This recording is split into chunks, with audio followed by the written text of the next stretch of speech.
Hey everybody, here again, another one. Today I'm gonna check out Movies That Peeved Me Off by Derek FDB, and I saw the thumbnail, and it's that daggone Rumi deep throating the kimbap thing. I hope I'm saying that food right.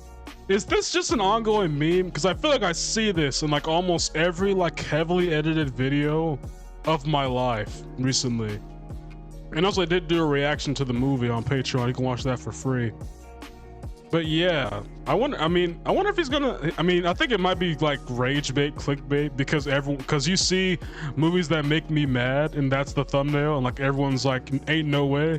But let's see, I'm pretty sure I'm pretty sure it's clickbait. There's usually only 3 emotions I want to feel. Fear, the movie was good. Joy, or sadness. Maybe he just had something he didn't like about it. Sometimes when watching movies, there's a 4th emotion that sneaks up on you.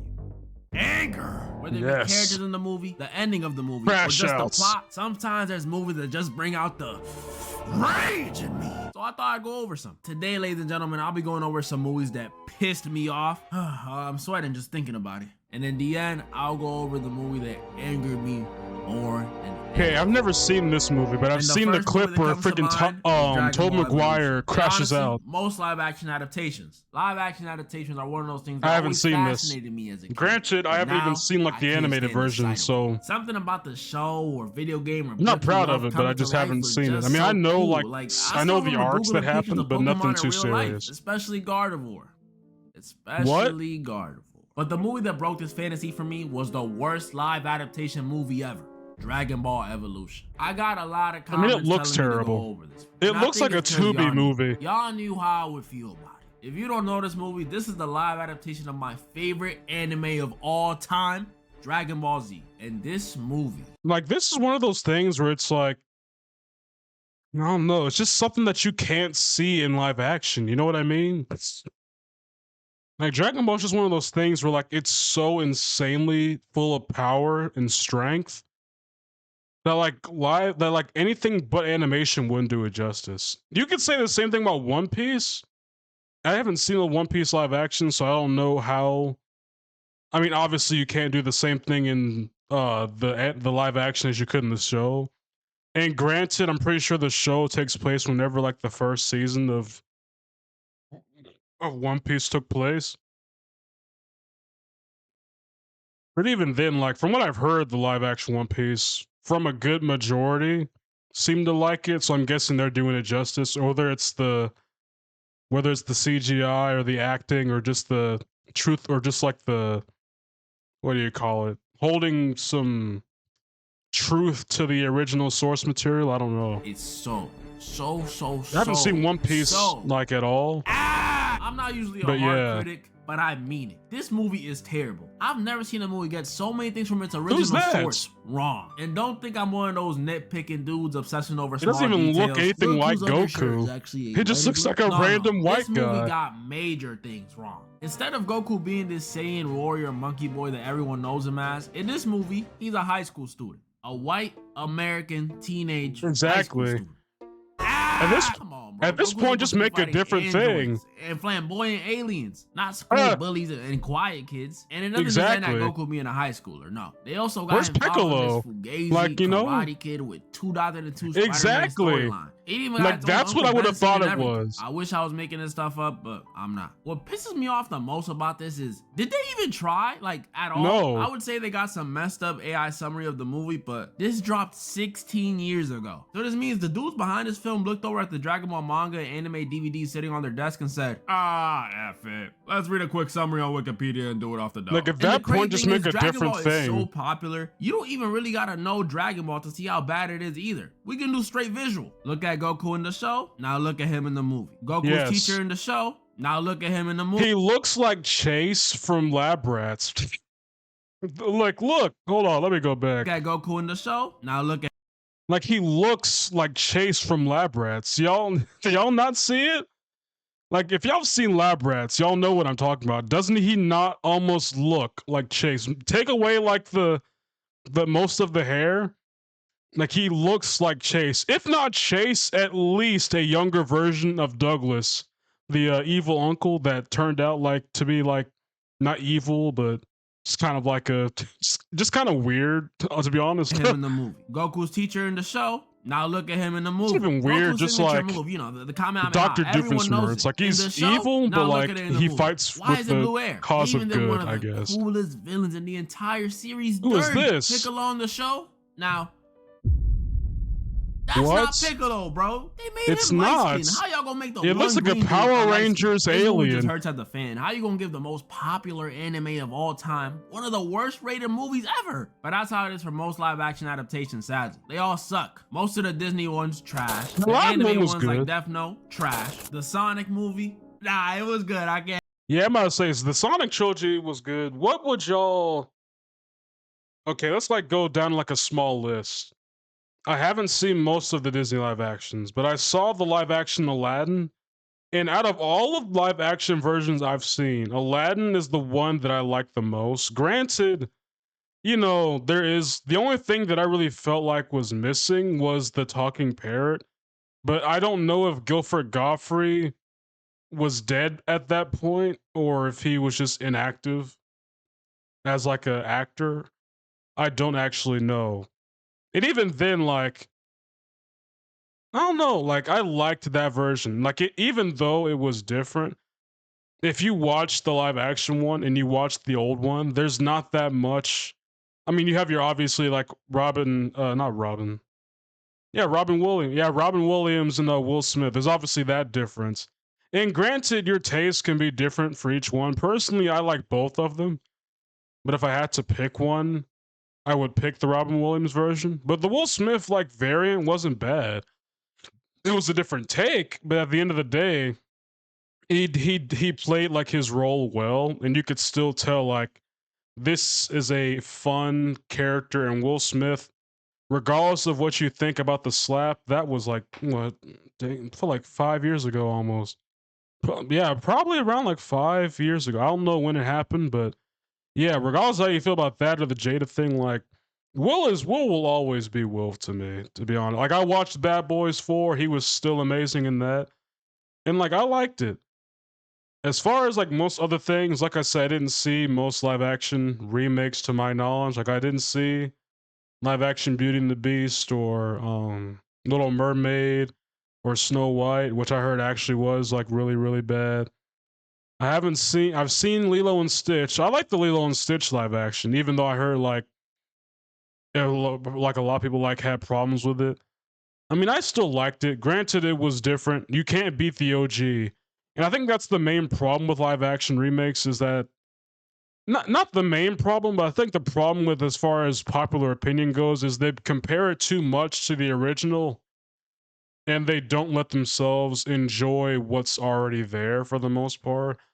Like, that's the biggest problem. With me, I mostly go into most live action remakes like I'm not expecting it to overtake the original, so I'm just going to look at this as like its own separate entity in comparison to the old one. Granted, you're always going to think like, oh, like this is different from the last thing if you remember long enough what the heck was in the last one.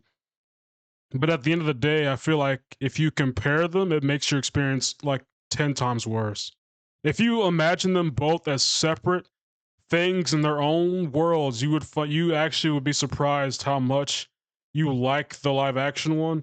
Granted, it's not gonna be great, as you know, a lot of them still like don't fully pass as just good movies in general. But I feel like if you just turn like that past version away and look at this one as like a different movie, you'll find that you'll enjoy it more than you would otherwise. That's just something I would tell you.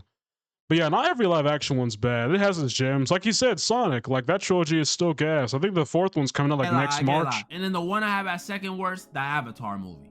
Bro, this movie. Yeah, I heard that was bad. I never saw it, but I heard it was terrible. They do piss me off, but it's more like was it bad, or was it just like a movie that bugs me a bit more than adaptations though is Friday the 13th. This is the first of these movies I'd say I'm a pretty big fan. How long has this franchise been going on? Heavy. I like the whole summer camp killer horror movie vibe. Like Sleepaway Camp and Fear Street 1978. Those are some of my favorites. And of course, I love Jason. Honestly, all the killers from this franchise. Jason, Jason's mom, that one random dude, Jason X, I love them all. With all these positives, dang, this man turned to Super Shredder? What could possibly be pissing me off? The characters. Except for a few exceptions, oh, wow. these dudes are not only so easy to forget, but these dudes' decisions are so dang stupid. Jason's doesn't that go for most horror movies? I don't mean to discredit him, but they just be making it too easy for him. If they're not dying because of randomly going to take a piss in the woods, they're dying because they just can't keep it in their dang pants. Honestly though, like, I'm sorry I'm pausing so much, but he's putting genuine good points. Like, I don't watch horror movies, right? But I noticed like a common thing in like 90s, early 2000s horror movies, maybe even current ones, is the fact that like somewhere in the movie, people get killed just because they're horny. Get me? Like, that's the reason they go out.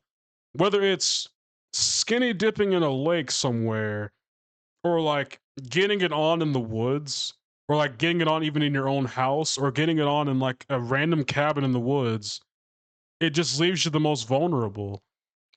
Like, I don't believe in doing this anywhere outside of the comfort of your own bedroom, in your locked house, in a safe neighborhood. Like, you get what I mean? And like, I don't know, because there is always like that whole, you know, you feel it in the moment, and I've never been in that situation. But granted, I wouldn't be dumb enough to just do this out in the open. And granted, I'm more of a after marriage guy anyway, so like, I'm not just out here, you know, slanging around town.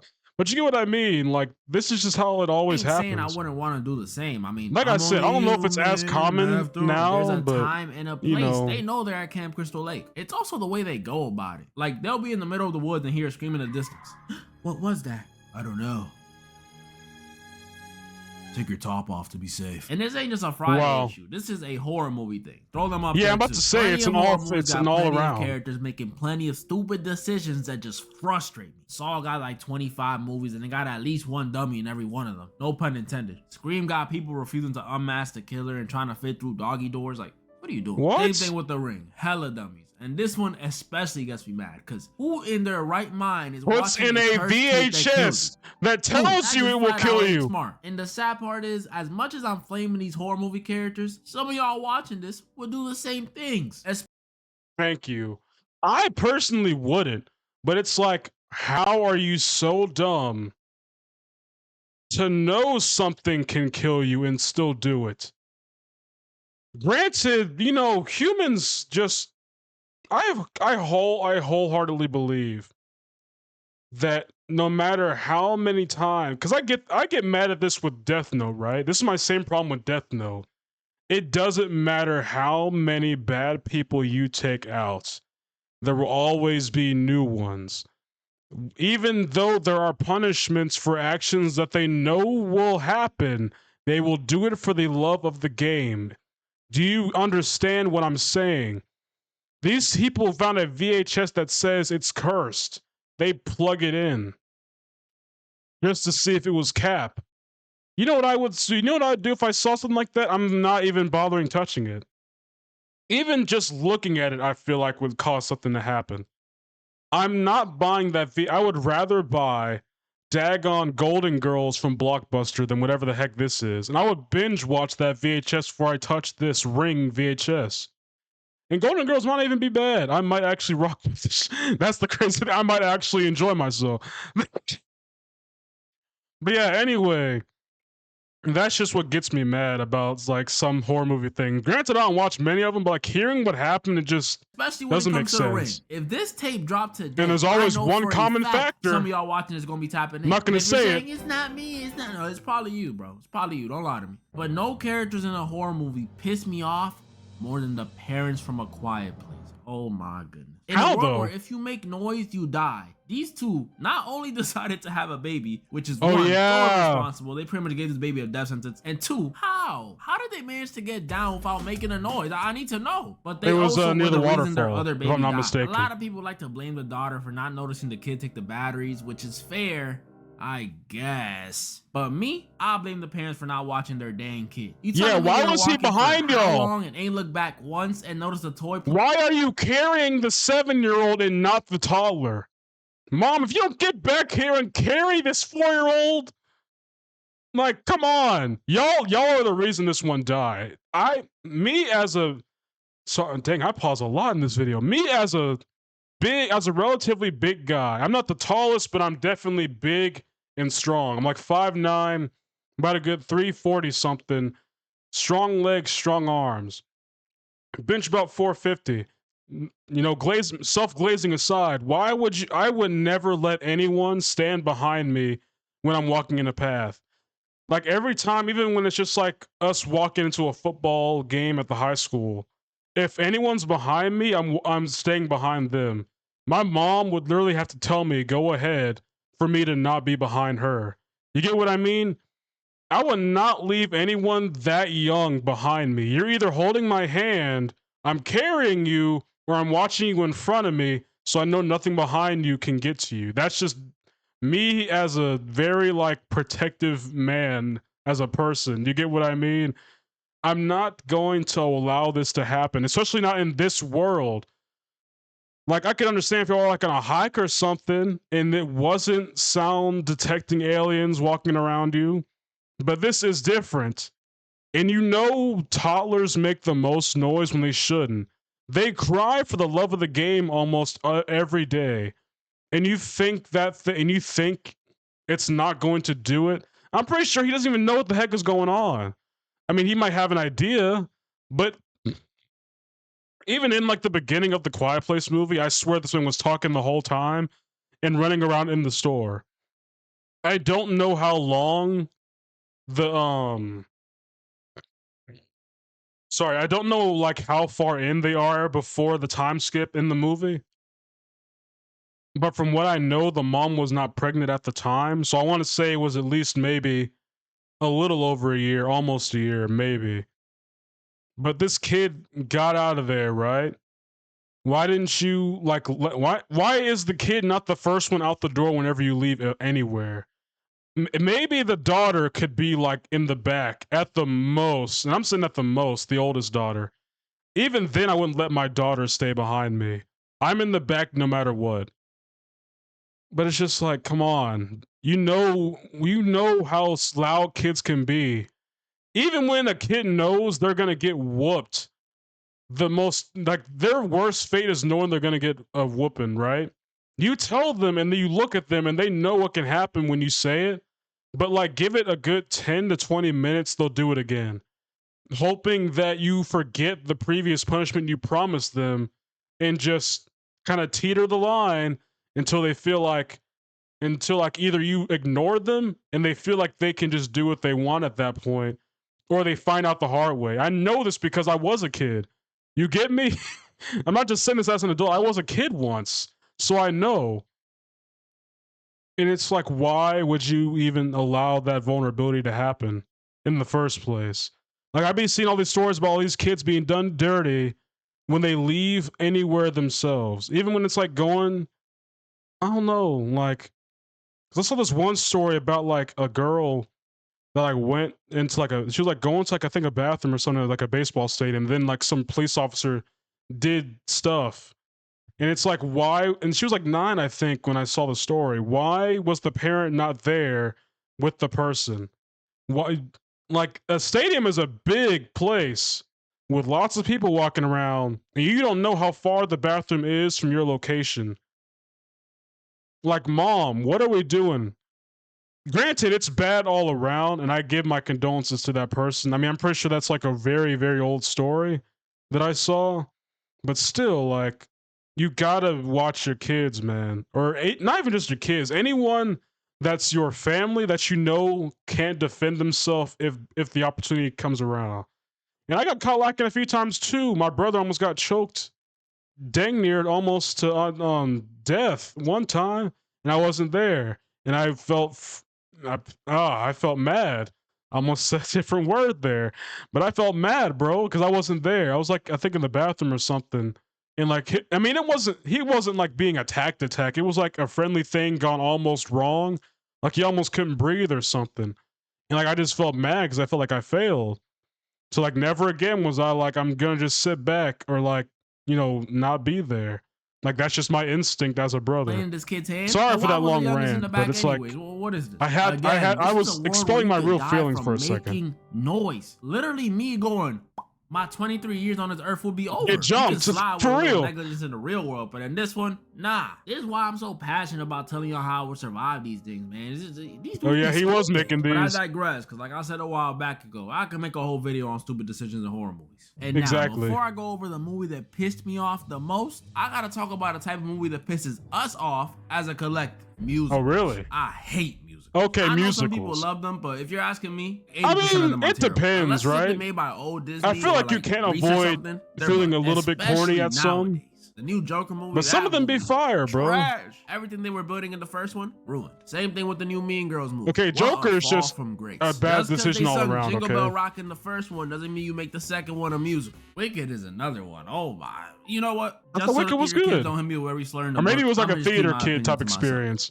My sister loves it. It was that. Like, obviously the songs were good. I mean, I would never listen to them again, but they were good. But even with good songs, I felt nothing watching this movie. I didn't like it, but I didn't hate it. It was hitting them notes though. Nothing. Which I remember hearing my sister play this movie all the time in the living room. On the block. Hey, don't you disrespect this. I know I'm late to the party, it better be but rage I got some bait. things I want to say about this movie. And before the K-pop fans attack me, calm down, Slick. Hear me out. Now, when I initially saw this movie on my Netflix feed, I was already skeptical. A musical movie about K-pop singers hunting demons? Yeah, it is a wild concept. What even is this? So after putting it off for a while, I watched it. Me, a musical hater, sat down and watched the musical K-Pop Demon Hunters. And if I'm being honest, without sparing any feelings, this movie wasn't bad. It wasn't bad at all. Hey, it was rage bait. I knew it. It was all but there was something that pissed me off. For something that's not normally my cup of tea, it was good. The animation was good with the new Sony Spider-Verse thing going on. The music, bro, outside of New Jeans and that one song from 2K16, I wasn't a K-pop guy ever. But this movie had some bangers. Yes, I still listen to all these songs unashamedly. Hands down, hands down. I've been doing DoorDash and Uber Eats, listen to the soundtrack at full volume. Even them, I can't lie, they're all likable. Zoe's my favorite.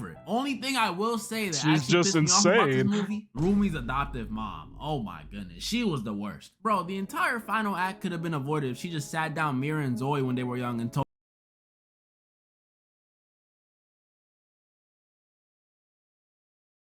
I mean, if anyone's watching this at this point, I can tell you're like, stop pausing. But for those that want to stay, hear what I have to say. Why would you not?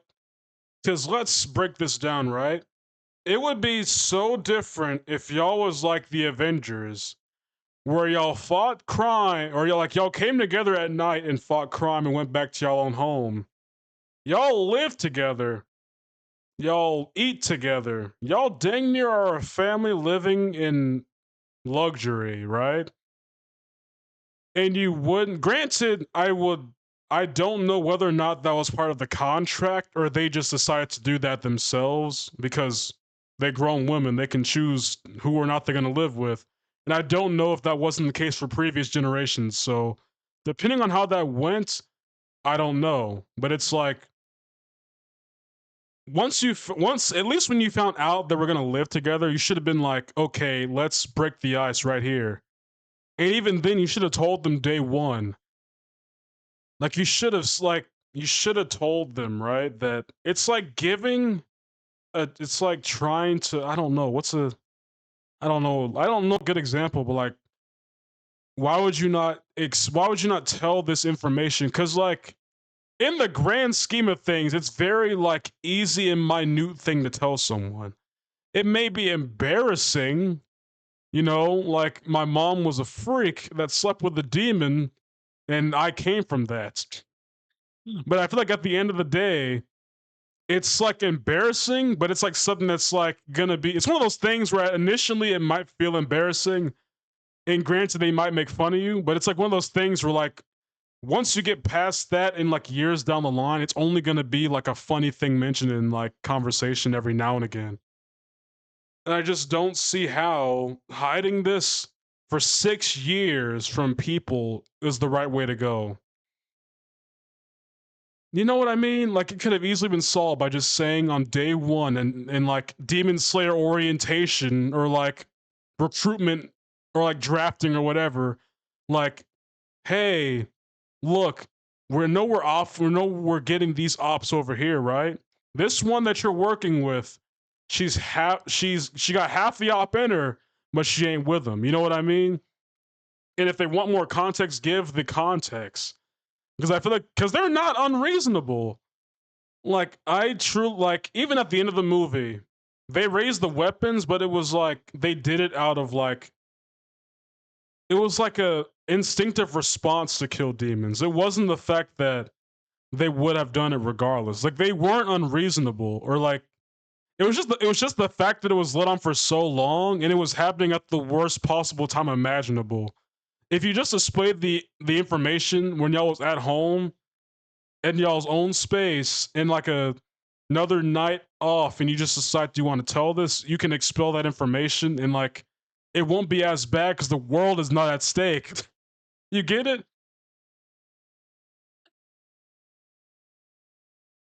And like, I know, like, hating on the what's her name, Celine person. Yeah, but I feel like at the end of the day, it's like an Omni-Man situation, right? Because even when he was beating Mark, he was saying things out of his mouth that sounds like he was telling it to himself for years on end, and he finally was able to like tell it to Mark's face. So I know good and well that like it's not the fact that they instinctively want to see you suffer. It's just the fact that they've been telling them a rule over and over again to the point where it's just who they were. And granted, they can always hear a person like retaliates and they can see some form of error, but it's like they're not going to do it themselves because they just keep repeating it over and over and over again, to the point where it's almost like a mind control. It's like self-mind control at that point. But yeah, man, like, you can't keep secrets like this for too long. It would be different if like it wasn't like such a pivotal part of like, I don't know. It's like saying you got like an embarrassing birthmark. And it's like, I don't know. Hey, so Rumi's kind of half demon, but she's good. So we good? Boom, situation solved. Exactly. But yeah, K-pop Demon Hunters, for something I normally don't like, is not bad. The ending did feel a little rushed, but it's calm. That title is still crazy though. And now for the movie that pissed me off more than any of them. 2009. Okay, I'm gonna make a quick pause right here. But I'll be right back. I gotta go to a thing real quick, so I'm gonna take a quick break. Hey, I'm back. So yeah, let's continue. And I forgot to plug in my daggone headphones. Dang it. Movie Brothers. Now, I need to say this before I start. I love this movie. The cast. I've never seen this movie. Everything. The cast. Please go watch it. I made my mom watch it the other day and she cried. Go watch it. But Derek, I thought this movie. Like, I know the clip of Tobey Maguire crashing out, but I don't. Live two completely different lives. One being Sam, who's played by freaking Tobey Maguire, my boy. Like, I do know like the like what happened, because like I've seen parodies of this, unfortunately, in ways that are much more disgusting, to say the least.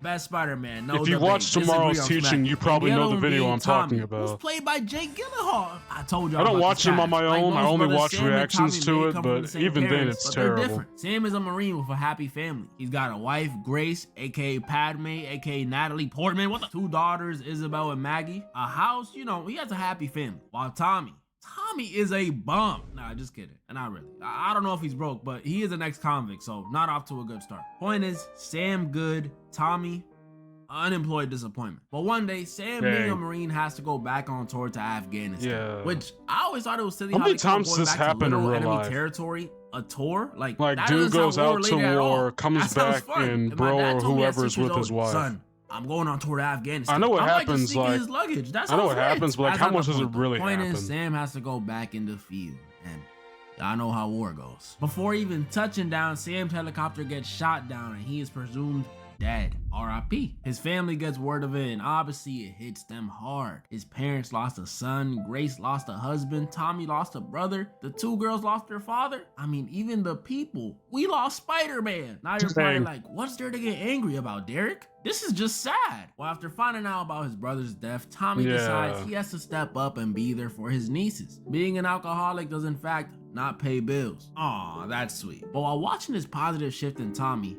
I balled my fist a little because I had a feeling where this was going. It starts with Tommy visiting the girls while they make pancakes, then him getting his buddies to repaint their kitchen, then him helping set up Grace's birthday party, then him going ice skating with the girls, and then y'all see where this is going. Grace and Tommy start developing feelings. I don't know though, like, okay, so dang. It's like it's like, okay, so it's not like, I don't know how long of a time span it is between this happening, but like, for all intents and purposes, I'm gonna say neither of them have felt anything for each other beforehand, given the information I've seen. So it's like they really did just bond or like get closer after the fact.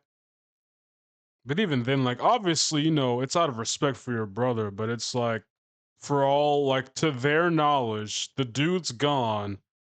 The brother is like being like the father figure to like these other girls, and he's getting like real like closer to them and like everything like that. And it's like, yeah, the nieces, like, you can be a great father to them, but like you don't gotta go for the bro's wife. And even then, like, yeah, they both lost someone important to them, and they more than likely are going to be closer to each other to provide some kind of comfort. But even then, you don't do that. You know?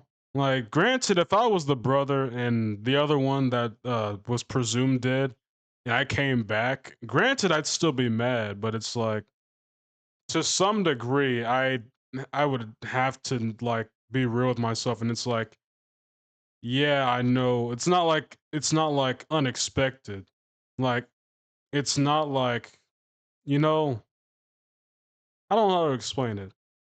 Like, I'm not out here just like letting him go and all that stuff and just, you know, just letting stuff happen to me, but it's at the same time it's like I would understand why it happened. I hate that it happened, but I understand why it happened.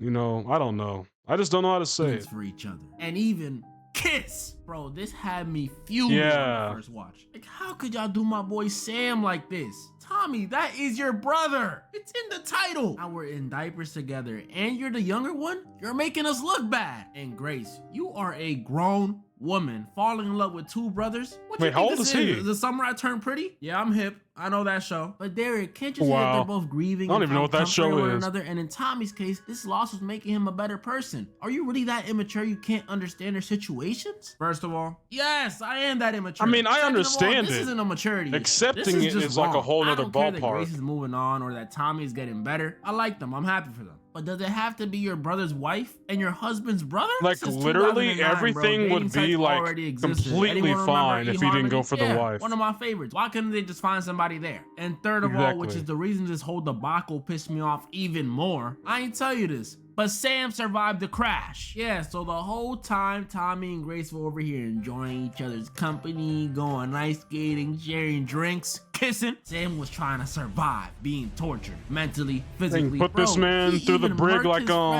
Jim Hopper being killed, and he didn't even know what was going on back home. To be fair, they only kissed once, but still, yeah. Is that all that happened? Luckily for Sam, eventually the Marines. Okay, it's not even like that bad. Already done. When he comes back home, Sam was it's not, you know, ideal, but like it's not like they got it on or anything. And Sam, although going through all that mental torture in Afghanistan, still had this man got a strap. What was that? He noticed what I noticed. He noticed that Tommy and Grace were getting along pretty well. So he confronts him in the most shocking way. Like, I can't even do it justice explaining it. Just watch.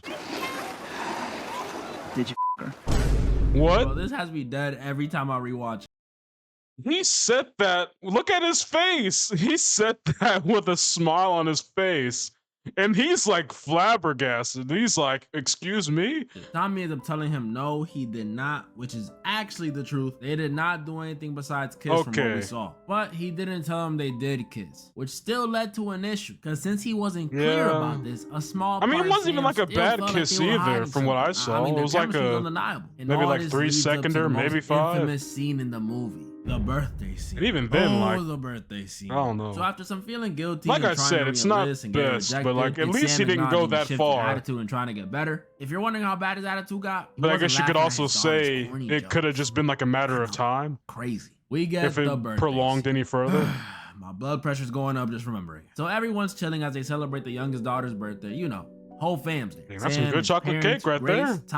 Tommy's girlfriend, who's clearly some form of cover-up, and the 2 daughters, Maggie, the birthday girl, and Isabel. So like I said, everyone's chilling, enjoying each other's company, until Isabel, for no reason, starts taking Maggie's doll. Sam tells her to stop, you know, it's kids doing kid stuff, so he just tells her to stop. But then Isabel takes another one of Maggie's dolls. So Sam tells her to stop again. But this time, Isabel didn't just sit there in silence. She starts saying, Maggie always gets everything, and I didn't get anything for my birthday last year. And you were in stupid Afghanistan. Ooh, my heart is thumping.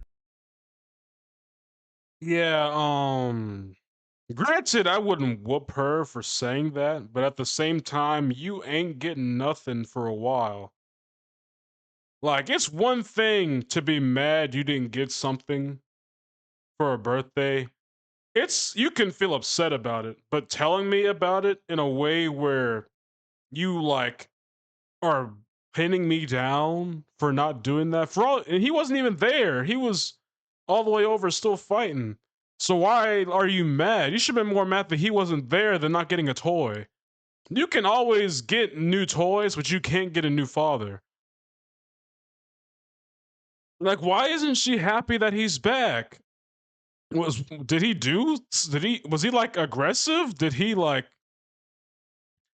someone please answer me down below if you made it this far. I know I've recorded for dang near, I don't even know how long, but if y'all seen up to this point, tell me please, was he a bad dad up until this point, or was he like a good father and she's just being... But it gets worse. I don't know. Isabel starts crying and, yo, shout out to the actress, by the way. She pisses me off, but love her. Little Isabel starts crying, so she grabs a balloon and just starts messing with it. You know, doing that annoying sound when you rub on it and squeeze it. Ugh. Just being a bad kid. Sam again. Okay, at this point, she eating in the corner. She keeps going. At this point, doing it on purpose. So Sam has enough.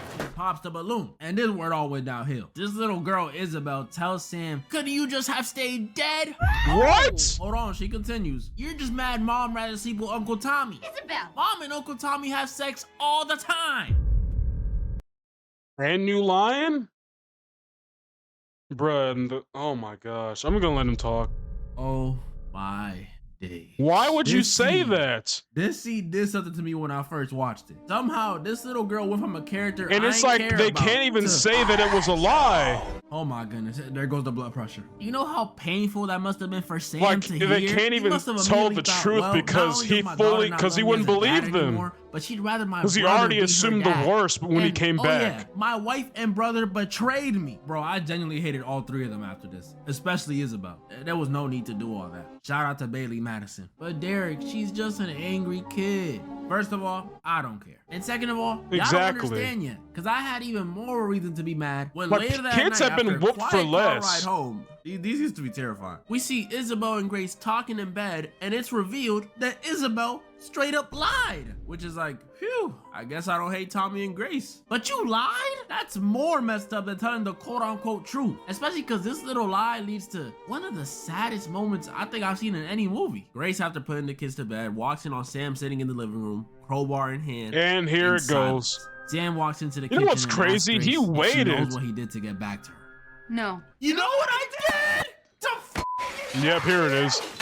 And I hate this word because it's overused, but Sam just straight up starts crashing out, having a breakdown. Bringing up Grace sleeping with Tommy, which we know didn't happen. Still asking her, do you know what I did? Telling her how much he loves her. Not gonna lie, when I watched this, I teared up, y'all. This is sad. And it's like Tommy he can't even know the truth. Works until it doesn't. And while Sam is pressing Tommy, what did he do? All the quote-unquote oh no, that's a toy. It gets sad. Sam goes out there and pretty much just tries to. Okay, that explains the gun I saw earlier. Gun in hand, shooting in the air, telling them to do it. This was some sad stuff and intense. Tommy eventually tells the cops to kill it, and he uses the power of brotherly love to defuse the situation.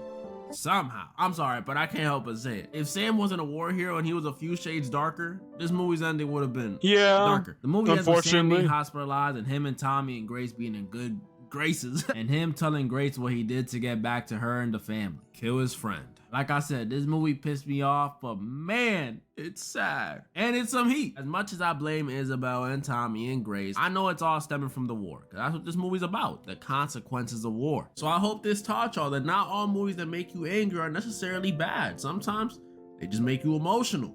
Not you, though. Not you. That was pretty much all the movies I wanted to go over this time. Okay, that's in the video. Okay. Oh my gosh. I mean, dang. It's like, it's one of those things where it's like, okay, it's a terrible relationship that honestly would not have been as bad if the daughter wasn't doing what she was doing. Granted, even if you told him they kissed, it would have still been bad, but it's not as deep as them sleeping together. Do you get that? Like a like 3 to 5 second smooch and fully digging is like 2 different ballparks. It's still considered betrayal, but which would you rather know happened? You get what I mean? I feel like you could get past a moment of a kiss in like before things got out of hand. I think then it would be like a very interesting conversation that could go a number of ways that wouldn't be as crash out like level. But the daughter seems like she made it the most worse. The brother, from what I've seen, yeah, he was feeling his sister, but that wasn't like a feeling he felt before the brother died. So it's like, in my knowledge, from what I've seen in this video, it seems like he was doing his own thing. Then like he decided to step up after his brother like kicked the bucket, or so he thought. And then that just kind of led him to getting closer to the home family, and that just led, like, it's 2 grown adults that to both of their knowledge are single, and they just like build something. It's like, it's not technically wrong, it's not respectful, it's not, you know, something that's right to do. Not right, no, it's not right. Not right's not the right word. Like, it's not something you should do. Let's leave it at that. But in a court of law or something along those lines, they were both in their right to pursue a relationship to that degree. It's not the most morally right thing to do. It's not something that, like I said, you should do, but it's not like the most it's not like the most realistic or unjustifiable thing to happen, with them both fully thinking and believing he's dead. Like, the dudes came to the door and everything and told them he's gone. So it's like, both of them had nothing pretty much, and they found something together. And it's not like the best story, and I'm not saying he was right for going to the sister, because he could have always at least been a great uncle and went after someone else. But it's not like they didn't know he was still.